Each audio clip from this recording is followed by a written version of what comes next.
Hey, everybody.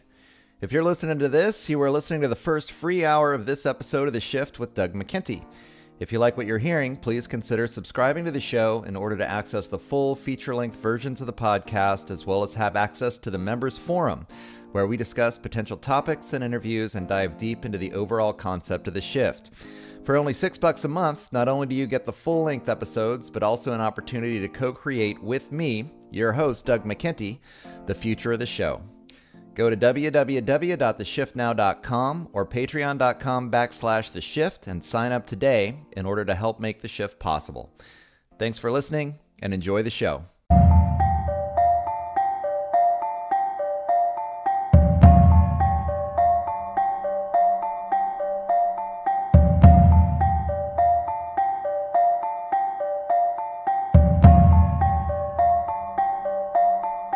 Good morning, noon, or night, whenever and wherever you are listening to The Shift. I'm your host. My name is Doug McKenty. This episode was recorded on August 27th, 2021. My guest on the show today is independent journalist Alison Morrow. After spending years as a professional journalist working for a variety of local news affiliates, Alison broke free from the corporate yoke and reinvented her career as part of the independent news circuit. Her experience makes her the perfect candidate to compare and contrast the practice of journalism within the corporate system as opposed to utilizing her own independent editorial insights. For those of us often espousing ideas propagated outside the mainstream narrative, many are skeptical of our perspective based on the notion that corporate journalists work tirelessly to provide the most up-to-date investigative journalism available, double-checked by an editorial staff dedicated to exposing corruption and promoting truth to the best of their abilities. There is no way, we are told, that all those participating in this system are corrupt themselves, so much of the news and information promoted through corporate channels is therefore legitimate and trustworthy. Conversely, we are told independent media can produce whatever they want, without the aid of editorial staff capable of separating the wheat from the chaff. It is often claimed that these sources are dangerous proliferators of misinformation, if not outright propaganda for the enemies of the state. Well, Alison's personal experience tells us otherwise. Stay tuned for this conversation, which includes a day in the life of the corporate journalist. She describes a situation where journalists are simply too busy to do much, if any, actual fact-checking. And fact-checking is necessary to dispute claims made by prominent government and corporate sources. Journalists are given assignments after the morning editorial meeting and must produce completed content by the end of the day. Clearly, reporting controversial topics from a variety of perspectives requires hours of research and multiple interviews. While it is true that these reporters are not part of some grand conspiracy to propagandize the public, pressure from an editorial staff, in turn pressured by ratings and corporate advertisers, makes in-depth investigative reporting difficult, if not impossible, in today's corporate newsroom. Not only will Alison describe how her own editorial capabilities were stifled under the corporate system, but she will also describe what happened after making the transition to the independent media space. Having experienced journalism through the lens of both worlds, her perspective can help the rest of us understand how the corporate narrative is manufactured, as well as provide insight into breaking the spell cast on those who insist on disparaging independent perspectives while promulgating only the corporate narrative. Find out more about the work of Alison Morrow on her self-titled channels on YouTube, Rokfin, and Odysee, or go to www.alisonmorrowmedia.com for more information. As always, please like, subscribe, and share this podcast on your social media channels. We rely on listeners like you to distribute this information. Go to www.theshiftnow.com to sign up for the newsletter, subscribe for feature-length versions of the show, and find hours of free content from Doug McKenty Studios. I want to give Alison Morrow a big thank you for agreeing to this interview, and thanks to you for helping to make the shift. Hey everybody, and welcome to the 91st episode of The Shift. I'm happy today to be joined by journalist Alison Morrow. She was a professional journalist for quite some time before she broke out into the independent media circuit. And I am extremely excited to have this conversation because we're always getting the question, how can all the mainstream journalists be lying? How is it they're all on the same page? What's going on? Yeah. And so, well, Alison, why don't you just start by describing your experience to my audience in terms of your professional journalism experience and why you transitioned over into independent media, and then we can continue with what's going on with the corporate media these days.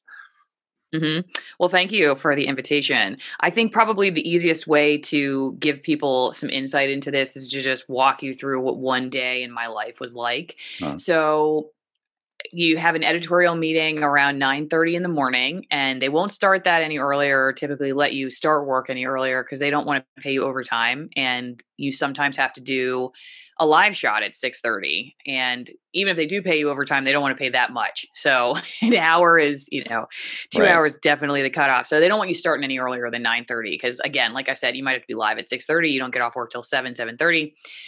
So you start your day in this editorial meeting where it might take an hour because everybody's got to talk about this angle and that angle, but I heard this and I heard that, and some people like those things. I hated editorial meetings. I tried everything I could to get out of them. I covered the environment full time my last 5 years, and so they were pretty irrelevant for me anyway. Nobody really knew what I was doing the way I knew what I was doing, and then it was just felt like a bunch of people just opining on stuff, drinking coffee, and I'm like, I don't know how you people have time for this. So Mm-hmm. say though you get stuck in one of those meetings, you might not get out until 10:30. Now you've gotten your assignment. They say, hey, let me give you an example from like before I was covering the environment. So back when we pulled out of Iraq a little bit, I guess, and then all hell broke loose, and then we were going back. And I pitched, what if we talked to like a Gold Star mom about what it's like watching this shit hit the fan again.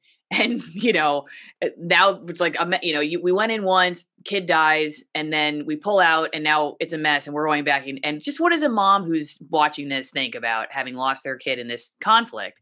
Right. Great idea, Alison. Okay, well, now I got to go find somebody. It's 10:30 in the morning. I got to find a Gold Star mom. Not only do I have to find a Gold Star mom, but I have to convince her to talk on camera. So I did. Somehow I found a list of Gold Star moms in our area. I called a bunch of them. I talked to one of them. Turns out, she was willing to talk. She lives about 45 minutes from the station. So I shot and edited all of my own stuff. I worked by myself 90% of the time. So I load up the vehicle, drive the car, get to the house, set up the lights, set up the interview. She happens to tell me that it also, if I remember correctly, it's not only her wedding anniversary, it's the anniversary of her son's death, and it's her birthday, like all on the same day. Okay. Right. And she's all alone. Okay. Oh, sorry. Yeah. Her husband's dead too. All right. So keep in mind, I'm the only one. And this sometimes happens to reporters. You're the first person and the only person somebody in a terrible situation may talk to. So you're like not going to just go, okay, that's nice, lady, start rolling, right? You spend some time with people, hopefully, if you're still a human being and you haven't lost all of your heart. And then okay, you ready to record? Okay, get stuff set up. She's showing the medal, showing this. Phone goes off. It's the assignment desk. Hey, Alison, we're going to have to switch you because bunch of punks graffitied their high school or whatever. It was something like that. There was like some big prank. Well, I'm like, I'm not leaving this lady. I mean, that's, are you kidding me? So I'm not leaving, well, you have to go. That's your story for tonight. Well, I refuse to leave. Okay, well, fine. Shoot that and then go shoot the other thing. Okay. So I spent an hour with this woman because I was like not going to be a jerk and just leave her. And then I have to start all over at 1 or 2 o'clock in the afternoon.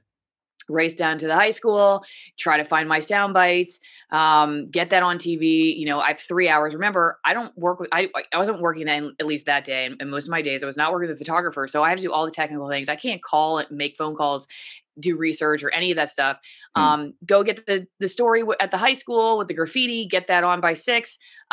Oh no, sorry. Then they decided, you know what? It's not really a story. We don't want that anymore. Go back to the Gold Star mom story. It's now 5:30 at night and they want the story by 6:30. So I'm going to have to write, track, edit it all in 1 hour.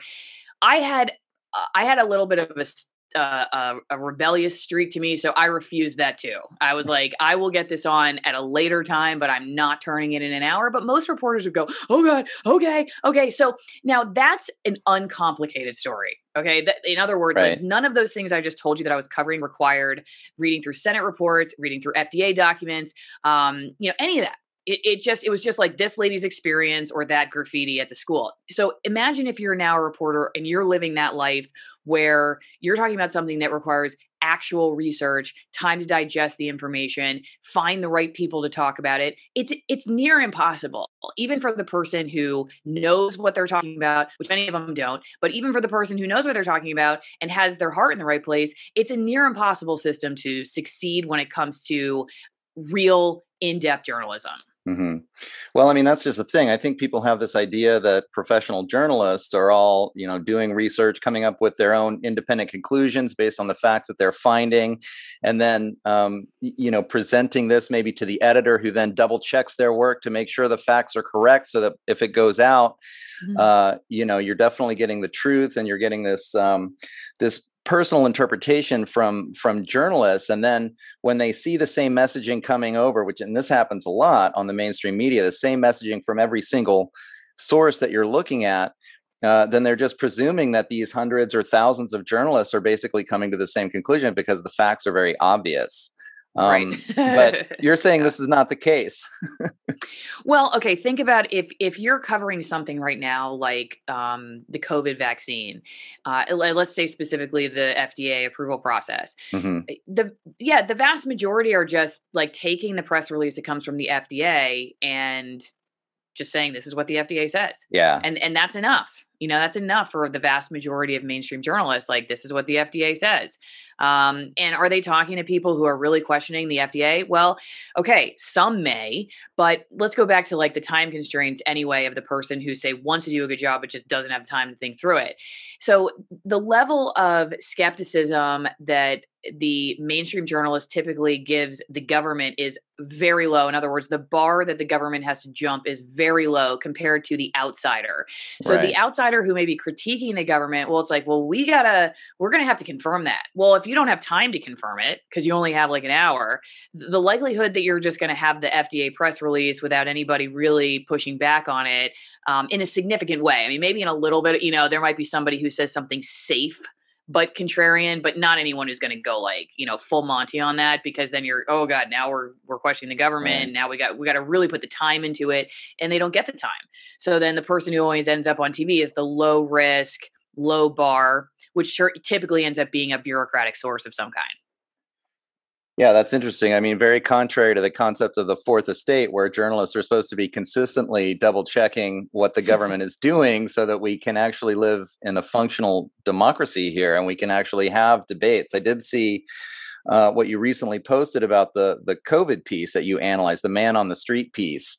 And you were just kind of taking that apart, which was awesome to watch, just to go bit by bit how they took those sound bites that they got from the person on the street and then constructed this story, which was clearly basically that people who didn't want to get vaccinated were anti-science, potentially almost dangerous Trump supporters, politically motivated, and that people that were pro-vaccine, even the journalist himself was like, of course, I got the vaccine, as if they're completely educated people and pro-science. And to watch that kind of prejudice just so clearly come across the like screen. Where the guy goes, of course, when the person asks the reporter, are you going to get it or did you get it? And he goes, well, gosh, yeah. Yeah. I mean, first off, the fact that he said that, but secondly, that they put that in the piece, that went through an approval process where somebody was like, yeah, keep it in. Like, what? So you're bragging about that now. You're bragging about basically calling the person you're interviewing an idiot. Because that's basically the subtext there, right? When he said that, oh gosh, yeah. It's like, are you kidding me? Are you a dummy? Why wouldn't you get that? And it's like, wow, he actually, not only did he say that to the person that he was interviewing, but he left it in the package. Like, man, it just goes to show where we're at now.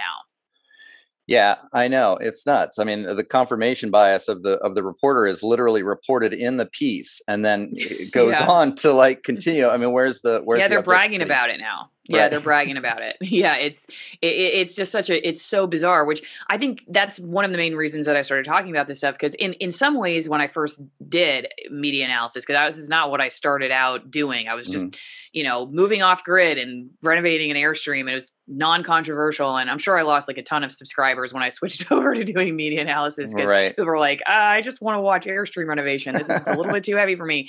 But I did that because I was like, what is going on here? I mean, there's so many things that are are changing in the way that journalism is now being defined in this particular case from like we're curious about the contrarians, we're curious about people who are dissenting, we're curious about the person who's not swimming with the rest of the the group. We went from that to we're trying to get rid of those people, we're trying to silence them, and we're trying and that is journalism now. Dissociating from the dissenter is now journalism. And and posturing your moral crusading towards getting people to do what you think they should do, that's now the message. And it's so antithetical to why I even not just got into the business, but liked it. I mean, I liked being a journalist because you talk to cool, weird, fringy types. I've told the story on my channel before where we're driving on 275 in Tampa, St. Pete, Florida. Being that day I was working with a photographer on a live truck, and this guy zooms past us in a pickup truck with like signs to say the world's going to end in basically like 4 weeks. And, I looked it up real, what is that? I looked it up real fast. Apparently this was like a movement of people that really believed that the world was going to end. Well, I feel like nowadays you would say, oh God, that guy's just a crazy person. I don't want to talk to it. But I'm like, I want to know what is this guy do? So I was like, hit the gas, Right.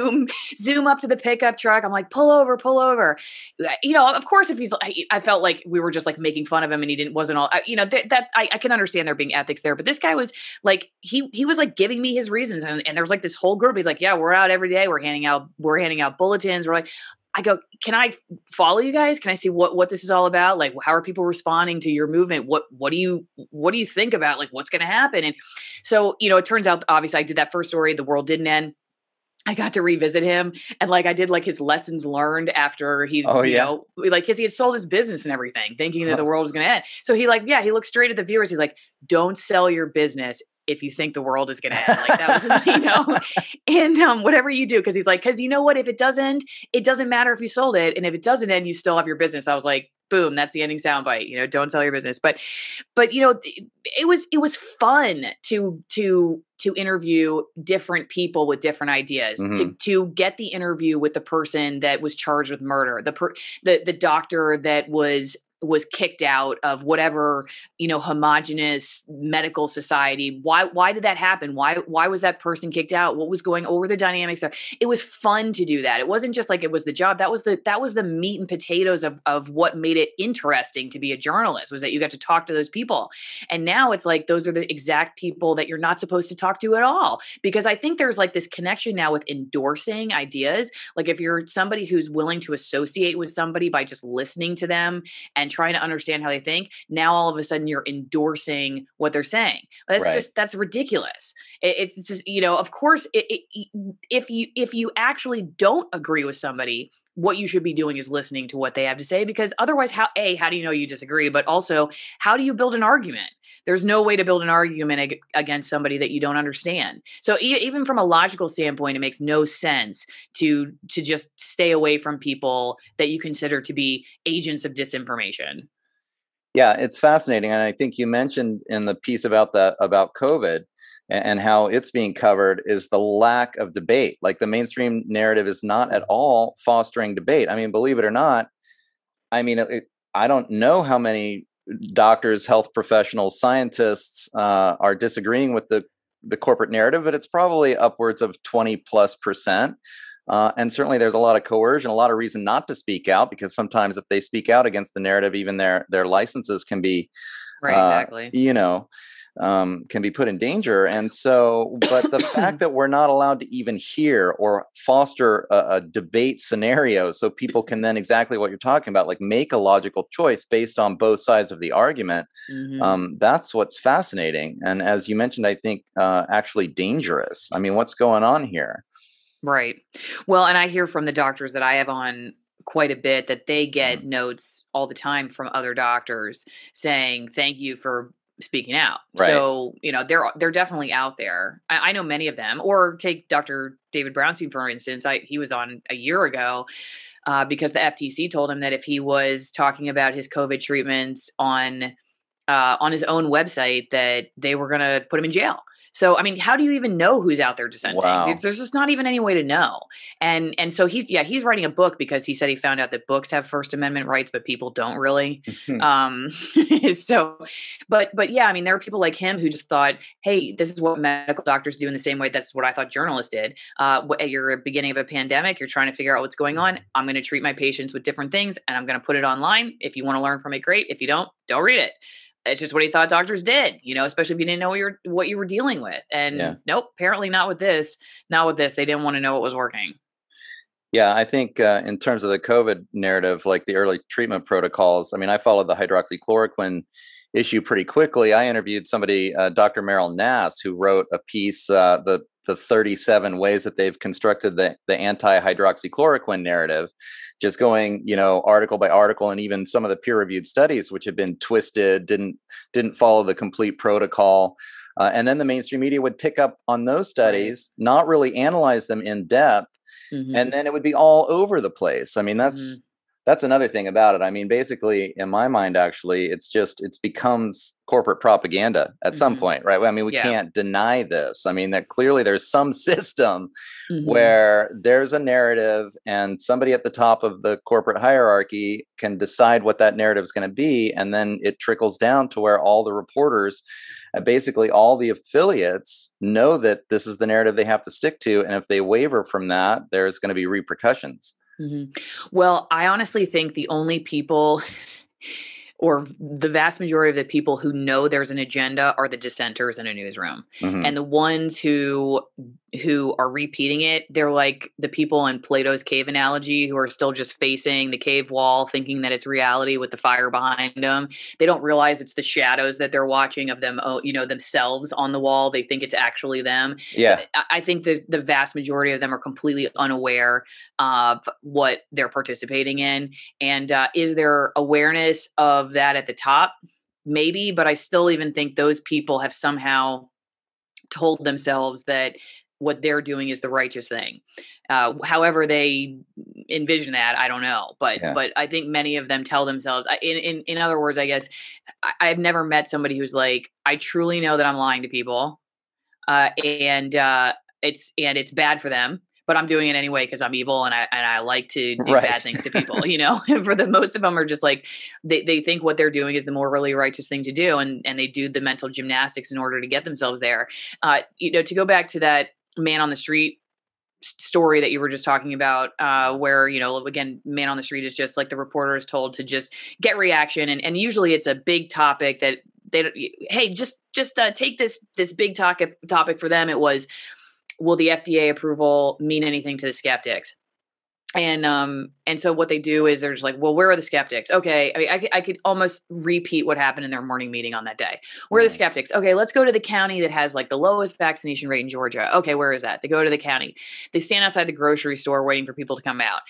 Now, during that day, there may have been a couple people who came out of the grocery store who could have said, like, well, I've seen Dr. Malone. I don't know if you've seen him. He's the mRNA vaccine technology inventor. And he said, blah, blah, blah. They may have run into somebody like that, right? But in order for them to allow that soundbite into the package, now they have to go look up Dr. Malone. Now they have to see what Dr. Malone had to say. But it's, again, like I said, even for the most intellectually honest journalist, to do all of that work is pretty impossible with the system and the way that, the time that they have to have their package in, the managing editors, and like I said, low bar, high bar, right? The low bar for you repeating government talking points, they'll let that soundbite in. The high bar for having to fact check the thing that questions the bureaucratic sources, the time that's required for that. It doesn't fit in the system. So remember, like, if you think of those sound bites, like one of these, like, I don't think it's Mark of the Beast, I just don't want it. Does he have to go fact check that? No, because it's just her saying something like about the mark of the beast. He doesn't have to go do anything there. Now, if somebody says something that actually challenges the narrative with, that's when they're like, oh God, I'm going to have to go fact check that one. Oh, well, it's, what, my package is due at 5:00. It's 3:30. Guess I can't do that. So like, well, I'm not going to put that in. And so you can see how these stories are set up like that. It's just the stuff that that actually challenges the narrative, that requires for them to have that bar requires investigative reporting, and investigative journalists are few and far between nowadays. The amount of time that most newsrooms give their journalists is pennies on the dollar for what they really need to do their job. Now, and that also means that you're going to end up with people in newsrooms who are okay with that. Right? Because eventually I was not okay with that. I started to realize what I didn't know. I was Yeah. one of the dissenters who was sitting in the newsroom like, holy crap, what is going on here?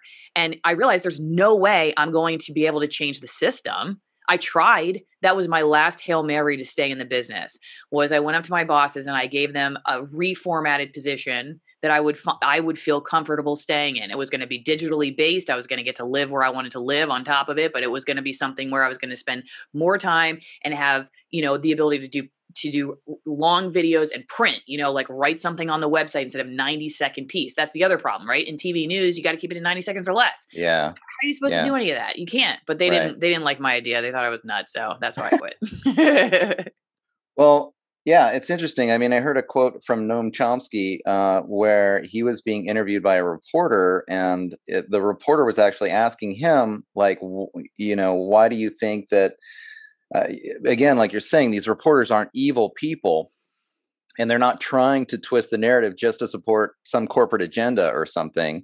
But he was talking with Noam Chomsky about, why does Noam think that the system is manufacturing consent and this and that? And Noam's response was something like to the effect of, you wouldn't be here if you didn't already basically toe the line on the narratives that you're given. So it seems like within that corporate hierarchy, basically, if you are one of these dissenters, like you were trying to stray from the system, say, hey, I'd like to do a little bit more actual investigative reporting, a little bit more long form research driven reporting.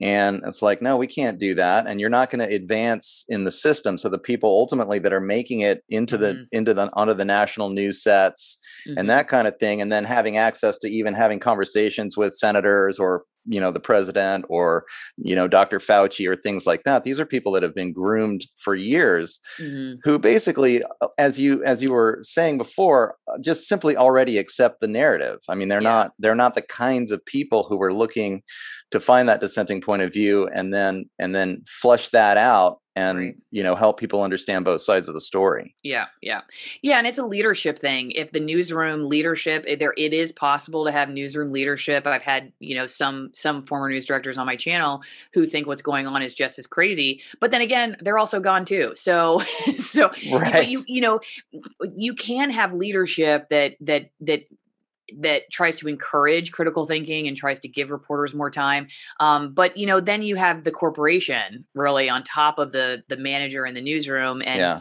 they don't want to rock the boat either because they want to make money. That's where the money really is. Okay. It's a lot of people think that the reporters themselves or even the news directors are like pushing big pharma talking points or whatever because big pharma is the advertiser. But, I didn't know any of our advertisers. No, the vast majority of reporters have no clue who's advertising. They're not paying attention to that. And the news directors, they're paying attention to ratings, but they're not really closely paying attention to the advertisers, but the corporation is, and they're paying attention to the money. So if there's an advertiser that's very important to the corporation, or there's an idea that's very important to the corporation, or silencing it inversely is important, they'll make sure the news director knows, in which case you're not going to go past it. But I would say the vast majority I think of the problem goes back to a lack of critical thinking skills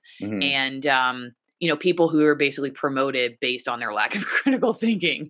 So and then pair that with this moral righteousness, which we've seen, it's always been there. Journalists have always been like, I'm in the business for, it's a virtue thing. Right. And that's just like on steroids now. So when you have, what did my husband used to say, like, small minds with big power, when you small minds with big power, you got a problem. And especially when they've convinced themselves that, they're in this position of power for these very morally righteous reasons, and that they must maintain control for that reason.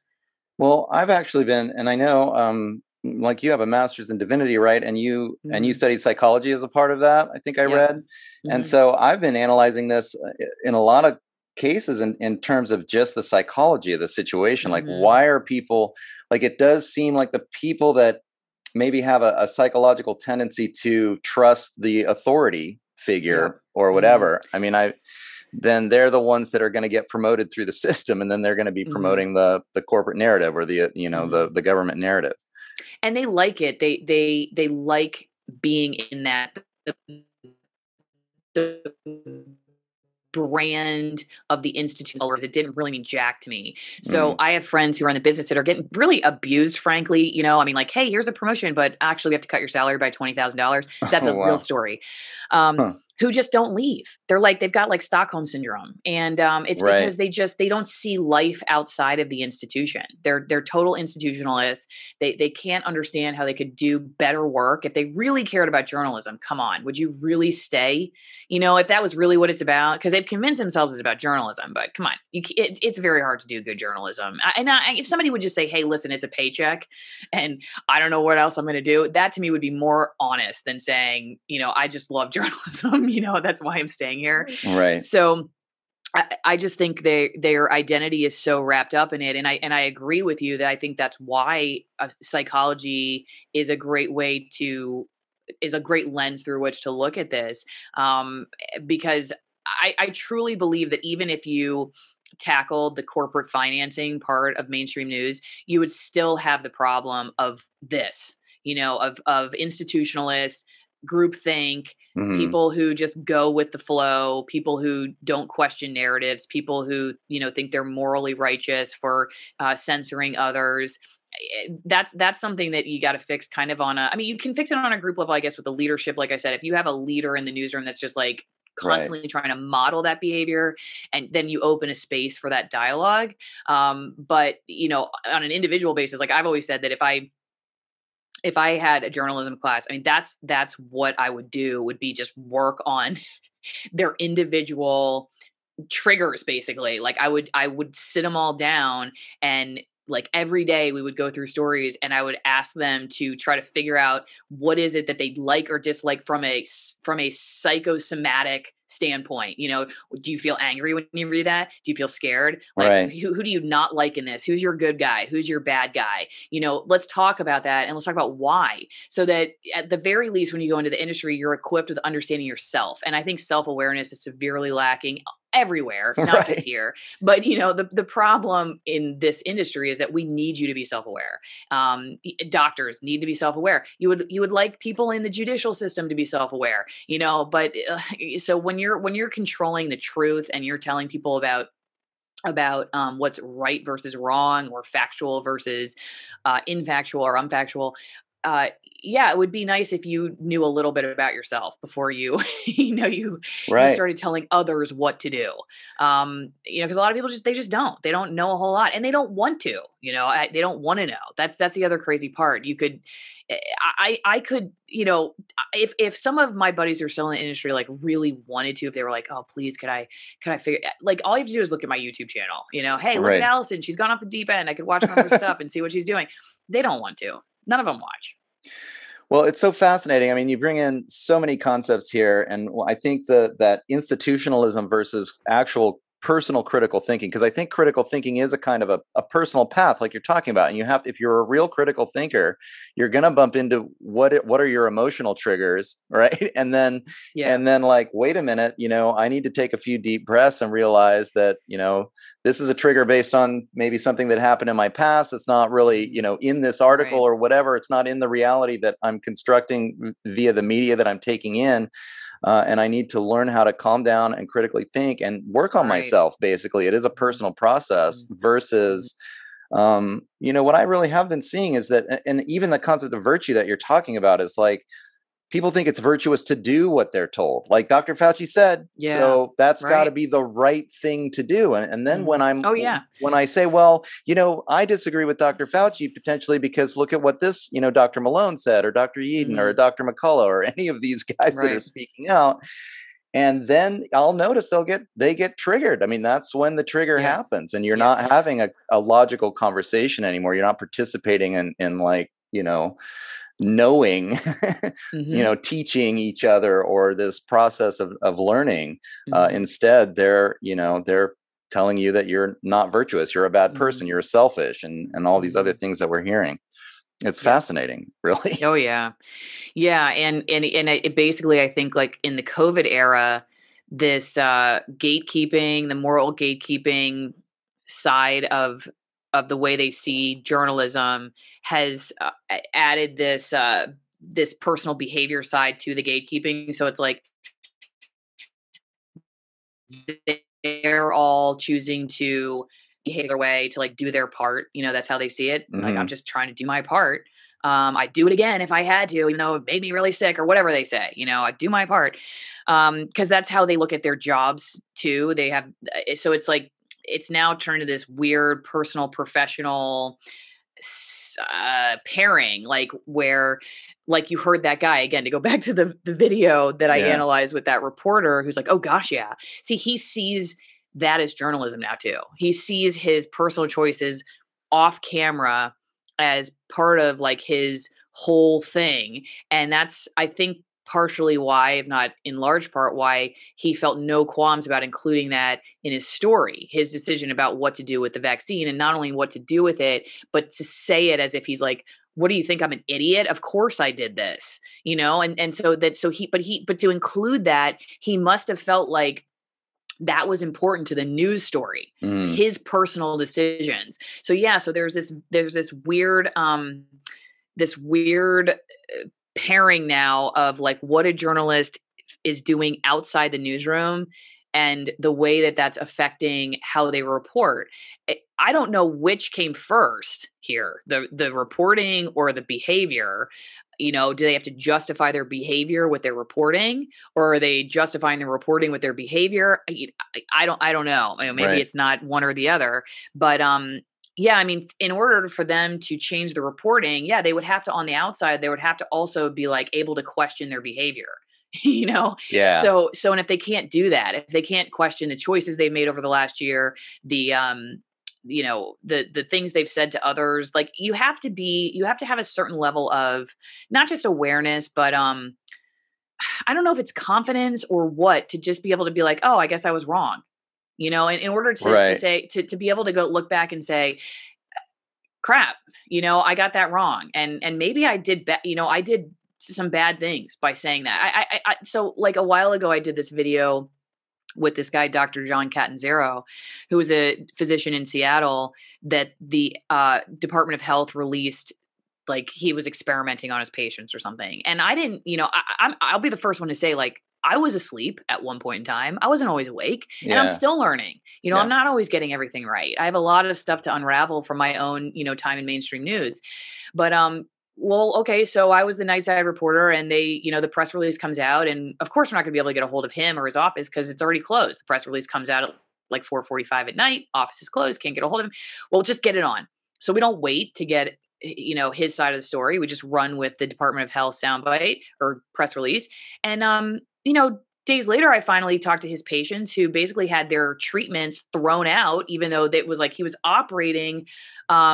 It's just a long story, but let's just say he was basically operating, with a treatment that was not fully FDA approved, but he was allowed to use it if his Uh-huh. patient signed off on it. Okay. And then Right. the story was something like one patient said they didn't know. And then it turned into this whole mess.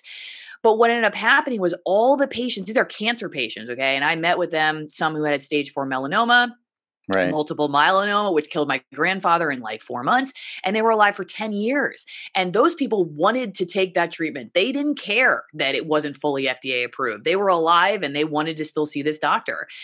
Well, all of their treatments were thrown out because of the Department of Health's, case against this guy, which took a long time to work out.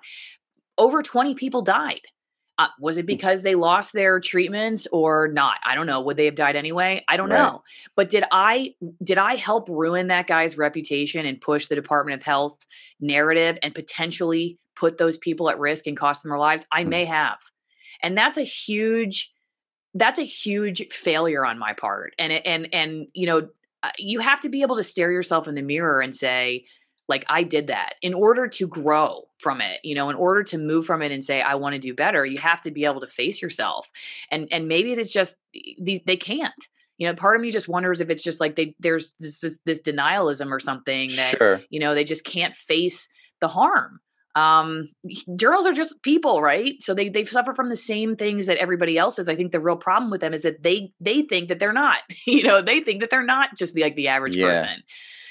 So you see that with, lawyers and judges and, I think that's maybe one of the reasons why you see so many leaning on the institution, because if you face like your individual, if you're utilizing your individual critical thinking, maybe instead of leaning on the institution to kind of feed you what the narrative is, then you actually have to take responsibility for what you're saying too at the same time. Right.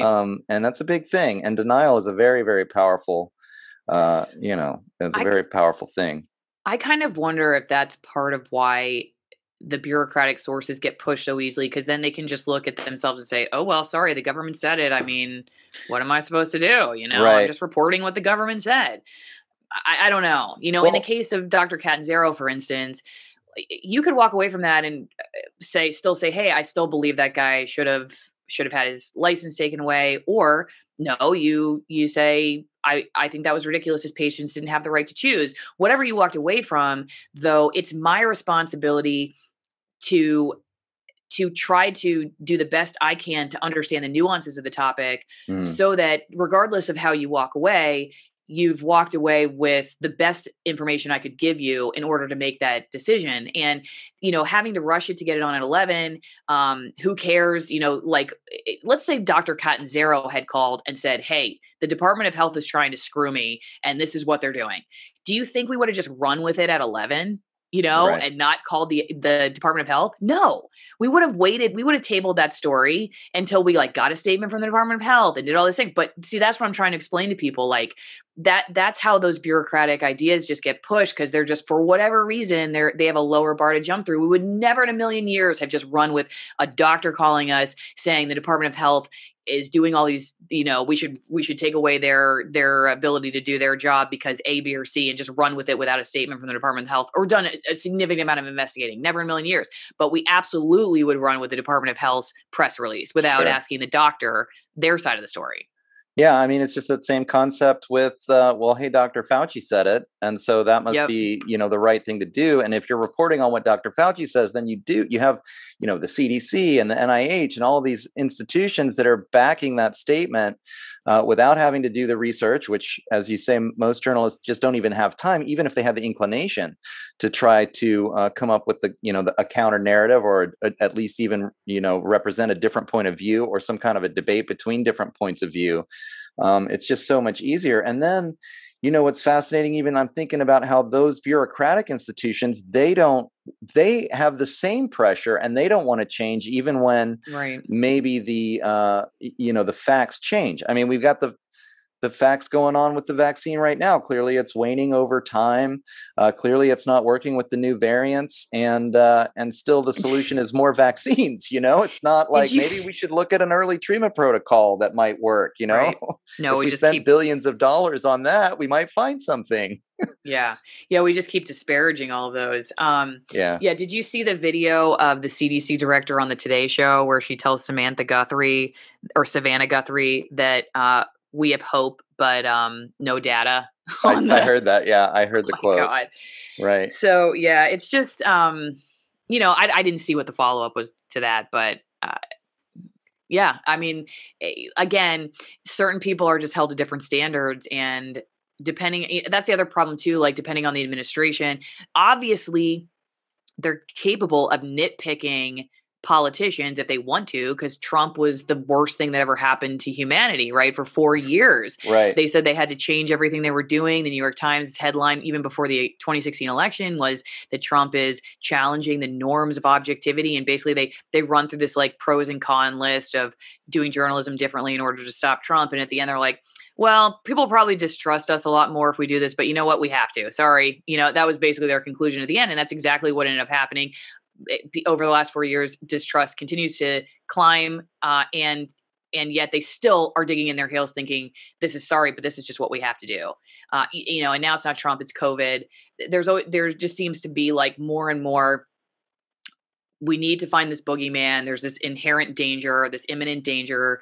And we just have to keep more and more mounting our defense of communication, protecting communication, protecting information, and silencing that information that's outside of what we feel like is healthy and acceptable.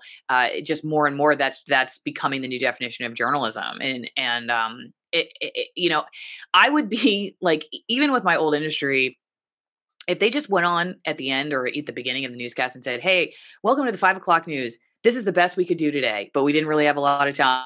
And then they just told you a story, and I would be totally fine with that. It's like, just be honest with people that like, we really didn't vet this, but I'm Alison Morrow. Welcome to the 5:00 news. By the way, we only had like an hour to put this together. So take it with a grain of salt and make sure you do your research. Then that would be fine with me. It's just the way we do it now. It's like, you make it sound like you're the authority because they want to believe that about themselves. Do you think that because a lot of what's going on, I mean, you talk about leadership, and I'm thinking, I remember when the COVID thing first started happening, and my initial response was like, well, I hope the leadership like calms people down and let's take a step back and figure out, how bad this thing is and what's the best way forward. And instead, it was just 24/7 hammering of the most fearful rhetoric that, that could possibly have come out, which, I mean, from a leadership point of view, in my opinion, is just the worst way to go about.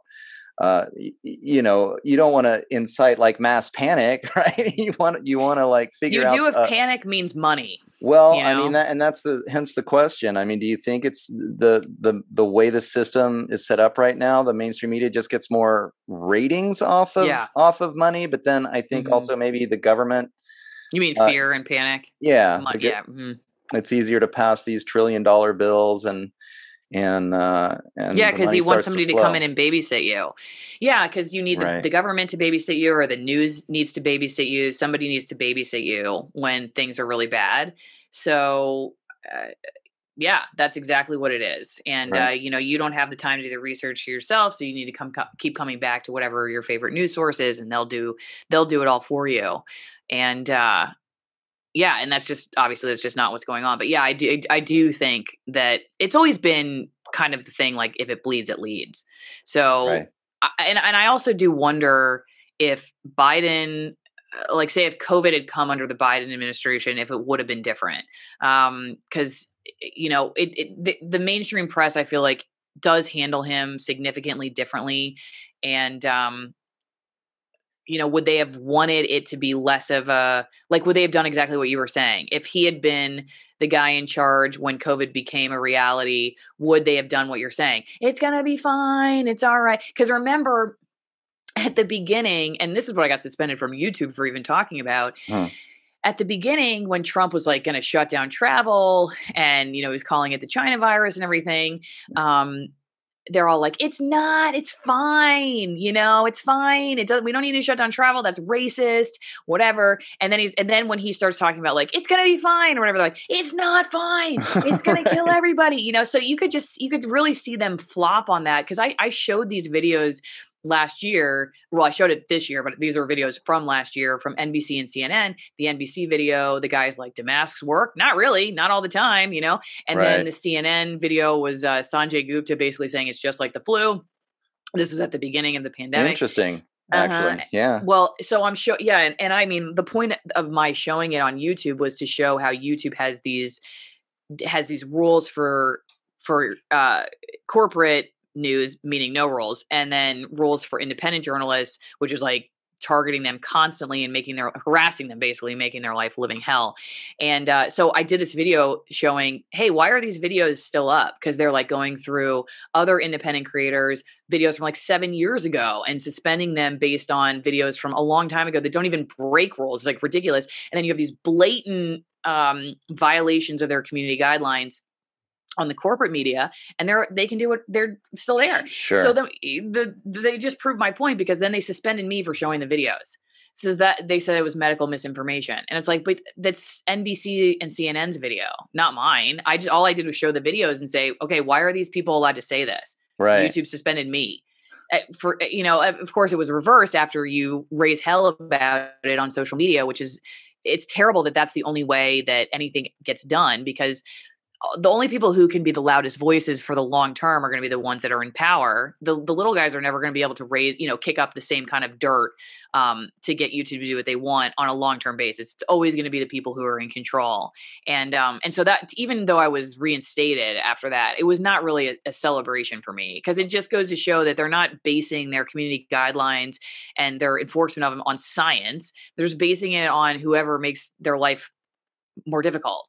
And for one day, I made their life more difficult, so they let me back into my channel. But I'm not going to do that all the time. I don't have the power and the resources to do that. So they just bend to whatever the greatest power influence is, and that's always going to be the corporate media, the government, or whatever else. So it really showed me that it's definitely a setup. Like all of this is it's like the pyramid, the people at the top of the pyramid structure, 5 companies or whatever else. And they're determining things for the rest of us. And I just wish that more people realized how aligned these power brokers are, and how intentional the grooming is, the work that they're doing. It's not a coincidence.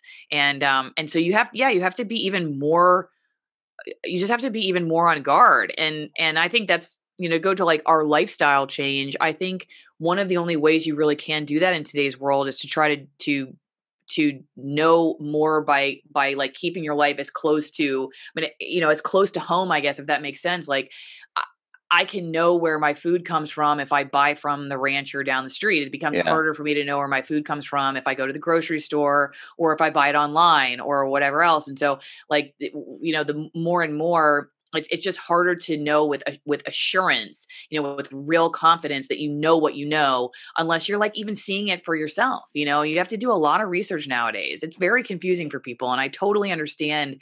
I understand why it becomes overwhelming. But I just want people to know that you're, it's not, you're not going to just by like going along to get along. You just have to do the work. It's a concerted effort, even if it is a bunch of bots, a vast majority of bots just repeating it. Think about, there was always a Darth Vader and a bunch of stormtroopers. You know what I mean? Right. So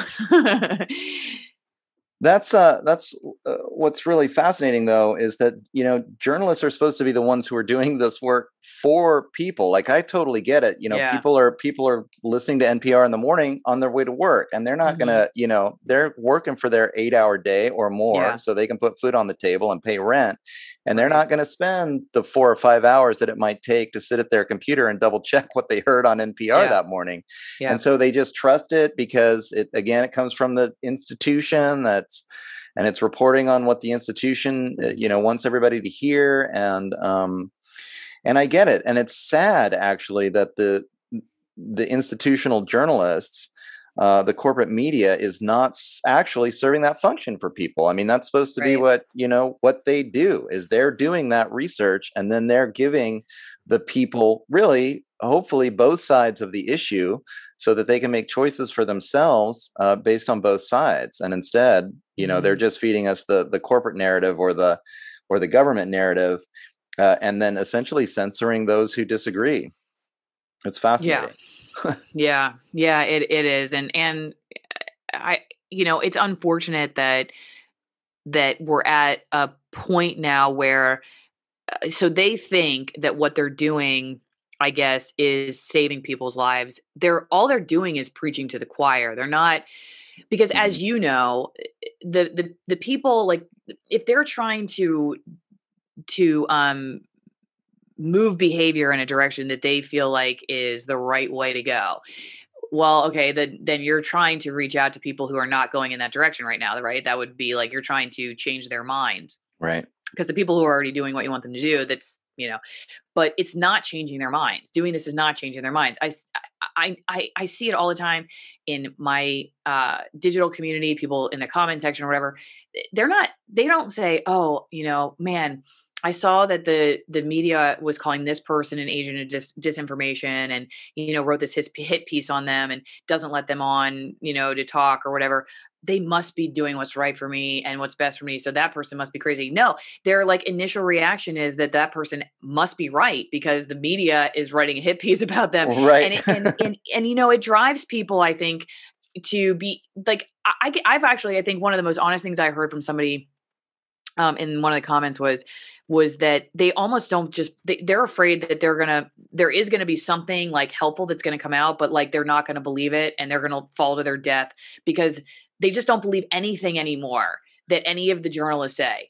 And they could have like the cure for COVID at some point or whatever. And these people are just not going to listen to them. They're not going to listen to them. Right. And that's another thing that made me realize like it's time to start speaking out about this, because I think we're starting to get to a point where, there is so much rage that is building up around the way that the media is setting these things up is just like so overly simplified. You're a murderer if you do this, you're the good person if you do that. Yeah. And they're just fine with that. And the level of just distrust, not of like the institutions themselves, but of just each other, of people just not wanting to have conversations with each other. You're not inviting this person over for Thanksgiving anymore. People aren't talking to their moms or their dads anymore because they've got different news sources. This is insane. Right. So I'm not trying to tell you what to think. I'm just trying to tell you, if you're making life or death decisions, or you're deciding to ostracize a family member, please don't do that based on what you see on mainstream news. Okay. Right. If you want to do it, fine, but don't do it based on what you see in mainstream news. Do it for another reason. They smell bad or whatever else, but don't do it because of what we told you, because we don't really know what we're talking about. You should, like I said, watch it with the beginning, like opening credits in your brain that take this with a grain of salt because we did the best we could. That's what every news station should be saying, and newspaper and online publication and whatever else. And Right. you should not be making these permanent decisions, these life or death decisions, just based on what you saw on the Today Show. If you are listening to this, you are listening to the first free hour of The Shift with Doug McKenty. For access to the full feature-length versions of the podcast, go to www.theshiftnow.com and subscribe for the audio version for just $6 a month. Access the full-length episodes in video form through Rokfin.com by subscribing at the Shift with Doug McKenty landing page. For $9.99 a month, you gain access not only to The Shift, but also all other premium content material hosted on the platform. Detoxify your body, decolonize your mind, make the shift. Well, I've already gone over the 60-minute mark. We were trying to hold it to that, but this has been a great conversation. I think what you were just saying too about controlling others, we could go on for quite a long time with what you just talked about, but I know that you're busy. So, well, I'm happy to come back anytime. Okay. Yeah. Sounds like a plan. I'd love to do it again. I mean, again, just because of your experience as a professional journalist, I mean, it really gives you insight into that world that so many people are wondering, like, what the heck is going on? Again, what I get all the time is somebody that's producing independent content is, all the journalists can't be lying, the whole corporate system or whatever. But hearing it from your point of view, you can kind of get a sense of, well, actually, I mean, it's not that they're lying. They're just, the system itself isn't allowing them to present opposing views, or even giving them the time to really do the research necessary to understand opposing views. So, yeah, I mean, if you watch Star Wars and you both fear the stormtrooper, but also kind of feel bad for him because you're like, they don't know what they're just getting sent out to the slaughter. You know what I mean? They are dressed in white, aren't they? They're dressed in white. The symbolism's right there. It's just like that's probably not a bad way to look at it. I don't think they would like to look at themselves that way, but it's not that far off. Well, cool, Alison. Do you want to let people know, where they can find your stuff and where have you been putting most of your content? Yeah. I know the YouTube channel and the Rokfin channel. Yeah. So I am on Rokfin, and I think, that's a great place if you like longer videos or live streams that I cut from YouTube. For instance, like I'll start them on YouTube and Rokfin and then only finish on Rokfin, because YouTube's just, I realized a while ago that I'm not going to beat them at their own game. So I'm just trying to game them back in order to get the word out there and be a bridge to the other side. If there are people who are like, I'm interested in more, then I can go somewhere else where I'll get it.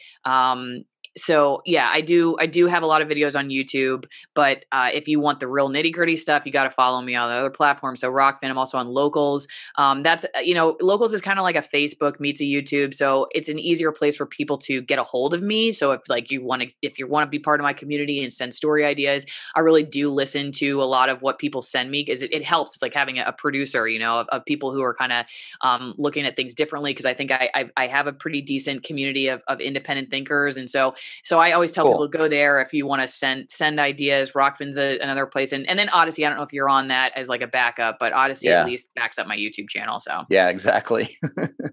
Yeah, and I've been enjoying Rokfin as well. I mean, and it's also a great place to go just because so many independent content producers are right there in one place, so you can get a lot of new and different information right there in the one place. And then what is the website too? You're offering some training programs, some media training programs and editing and things like that and social media?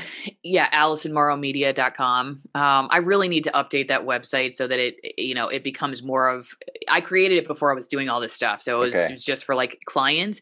But yeah, if you're interested in like, hey, say you're a teacher, you teach journalism students, and you would like to get a hold of me to speak to your class, or you want to learn how to edit, or you want me to edit something for you, want some ideas on how to talk about things publicly. And, say you're covering you're a doctor, you're a doctor who wants to start a YouTube channel and challenge some of the ideas that are out there. I try to help people who are not, necessarily media savvy in the independent world, see how they might be able to get their message out there. And a lot of people that are kind of, thinking the way you and I are thinking, but just don't know how to do it on camera, or how to, talk to people publicly. I try to help people out with that kind of stuff too. So that's AlisonMorrowMedia.com. Thanks for suggesting that. Yeah, for sure. All right. And I'll just let people know that you've been listening to The Shift. I'm your host, Doug McKenty. You can find all of my stuff, lots of free content, and sign up for the newsletter. So I'll keep you informed as I get more stuff coming out at www.theshiftnow.com. Right now on social media, actually, my personal Facebook page is the place to go connect. Just under Doug McKenty on Facebook, and I'm also on Rokfin and Odysee, and still limping away on YouTube. But yeah, a couple strikes there, so I don't know how long that's going to last. But anyway, I feel your pain. Right. Thanks so much for coming on, Alison. And I'd love to do it again. So yeah, and hey, come on my channel anytime. Love to have you come talk about this stuff. Yeah, sounds like a plan. Cool. Take care, everybody. All right, there you go, ladies and gentlemen. That was my conversation with Alison Morrow. I have been waiting to have that talk for such a long time, and I was so happy that Alison, when she agreed to be on the show, and not specifically with Alison. I mean, I've been familiar with her work now for quite a while, probably 6 months or so. But just the general conversation with someone that had professional journalism experience in the past, so that we could compare it. What's it like being an independent journalist? What's really going on at these corporate network jobs when it comes to presenting facts, presenting issues to the public, and what is going on in terms of behind the scenes in these corporations with how these narratives get manufactured. And so it was really good to have her point of view. I think the most fascinating thing about it, I can't say I was super surprised. I mean, clearly, people try to point at us, quote unquote, as conspiracy theorists, or at me as a conspiracy theorist, and say there's no way that all the journalists and all the newspapers around the country are engaged in some grand conspiracy. And well, obviously that's true, right? But there is something going on that creates this dominant narrative.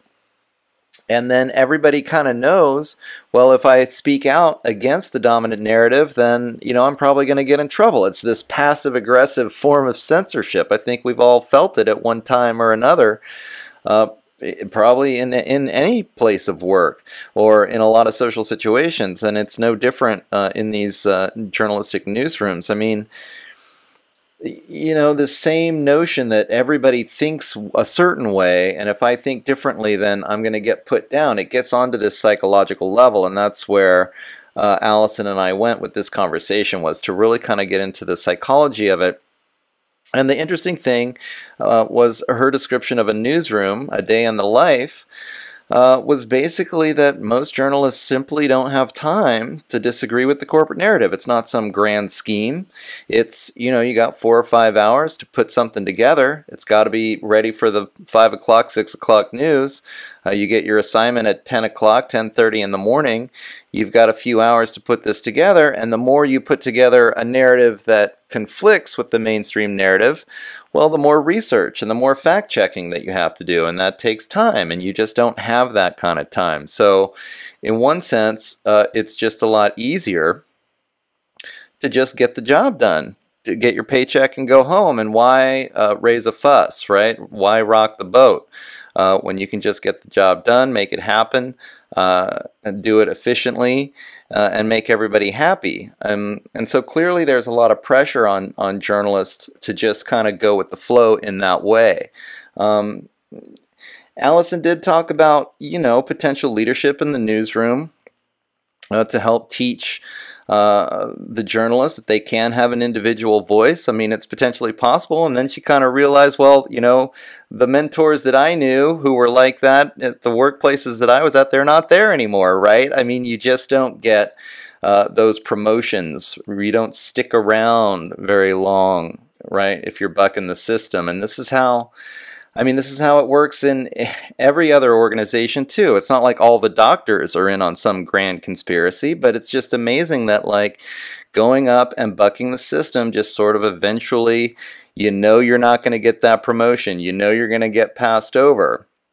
Alison and I were talking about, who are the guys that get those promotions into those national networks, and then having access to doing the interviews with the senators and the presidents and that kind of thing. Well, they're the journalists that go along to get along. They're not the journalists that go with the flow. Or excuse me, the journalists that are dissenting with the dominant narrative. And it's so interesting, actually, that this has happened. Alison mentioned a number of times kind of this idea of virtue, actually. And we had a good discussion about this, that the journalists that are going with the flow in these corporate newsrooms really feel like they're providing this really necessary community service by telling them basically what the government is saying is the right thing to do. And if you disagree with what the government says, then you're not doing the right thing, and you're not being a virtuous person, and then you're being selfish, and we get into all of this, and it's just so interesting. This is happening all over the place in our community today, in all of our communities, in all of these institutions. I'm hearing stories, over and over again, not just from the journalists, but from the doctors or the lawyers, or anybody that works in any kind of corporate structure. If you're not going along, then your job becomes more and more and more difficult until you make a choice like Alison did to break out of it and become independent and figure out how to make it in your own way. But having this idea of moral superiority that many journalists have now, who are just repeating the corporate narrative, it's a real issue, because journalists were always supposed to be the ones who ensure that the system is not corrupt, who are doing that kind of investigative journalism. And you're just not seeing it. You're seeing that the people who parrot what the government or the corporate narrative is imposing are the ones who make it in the system, just over and over again. I mean, I think it's probably a general characteristic of patriarchy, actually. You don't make it to the higher levels of the hierarchy unless you've been going along with the plan the whole time. Only the people that are the ones that are going to get those promotions. So I think a lot of it really boils down to this other aspect that we were talking about, this institutionalization versus individualism. And we were getting into the psychology of this. We talked a little bit about critical thinking, because clearly being able to analyze the news that you're ingesting and critically think about it. And it was really interesting that Alison brought up that idea about how critical thinking is, really also closely connected to personal growth. You have to be willing to really look at yourself, not get triggered by information that goes against some of your firmly held belief systems, but continue to analyze and continue to be objective about what you're seeing, and maybe change your mind, right, based on the new information that's coming in. And this is the kind of flexibility we want to see in our journalists. But again, unfortunately, so many are just sort of set in stone in terms of we report the corporate narrative, we report the government narrative, and this is what provides us virtue, provides us the virtue of the function that we provide our community. So they self-identify in this way. It kind of reminded me ultimately of this concept of the banality of evil, because again, one of the things that Alison was mentioning was that it's not like reporters in the newsroom are these evil people who can't wait to propagandize, give people, false information or misinformation to make the corporations rich and whatnot, right? I mean, this is not what's going on. But nonetheless, sort of in this passive aggressive way, this is what's ending up happening. It's so amazing. People don't have to be bad people or evil people, I think, ultimately to do bad things, right? I mean, again, I'm not trying to really place a moral judgment on journalists who work for corporations. I get it, but when the corporations or the system at large are corrupted and they're not really, they don't have what's best for the people at heart, right? Then these people who are dedicated to the institution, who are going to go along to get along, or who just are quick to believe that the institutions are benign without using that critical thinking, without really analyzing what's going on here, without questioning.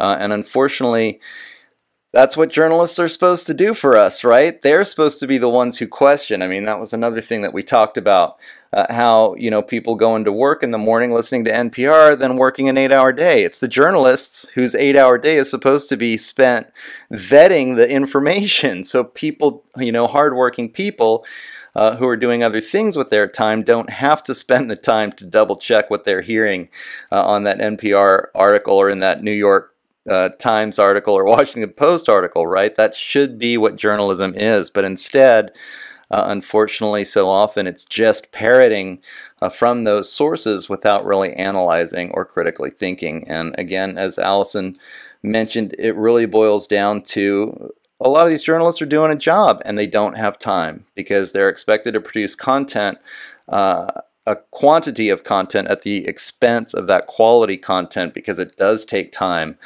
to question the dominant narrative. You can use Dr. Fauci as a source, and you don't need to do any fact checking. But if you use somebody who disagrees with Dr. Fauci, right, then you've got a couple hours worth of work on your hands, and you just don't have time because you got to get that content out. And this is really, I think, what stifles the average reporter on the beat. So really interesting information to have. What a fun conversation.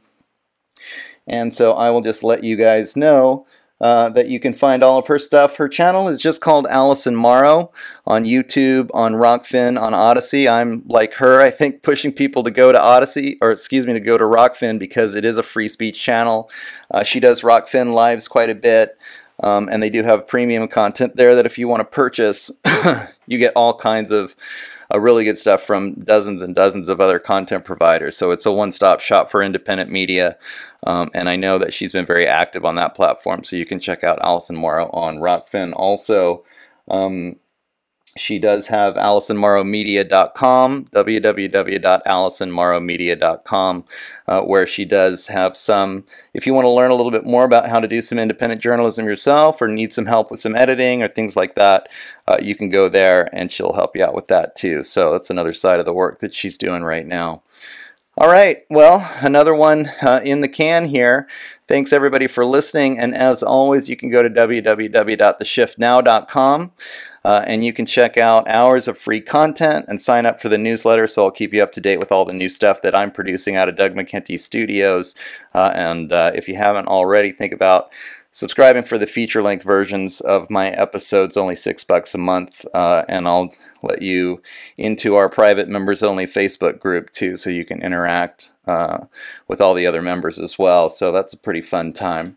And So just again, thanks everybody for listening. Next time, I've got Freddie Silva coming on the show. He's done a lot of work actually, but he was in the 2000s, kind of wrote the seminal book on crop circles. So I've been wanting to do this crop circle interview also for such a long time. I'm really looking forward to this one. It's such an amazing phenomenon, and I'm looking forward to kind of taking that deep dive, because so many people through the media, the corporate media propaganda, right, have just heard that it's all been debunked. But actually, the deeper you look into it, the more it's like, what really is going on there? So I hope you all stay tuned for that one coming out next week.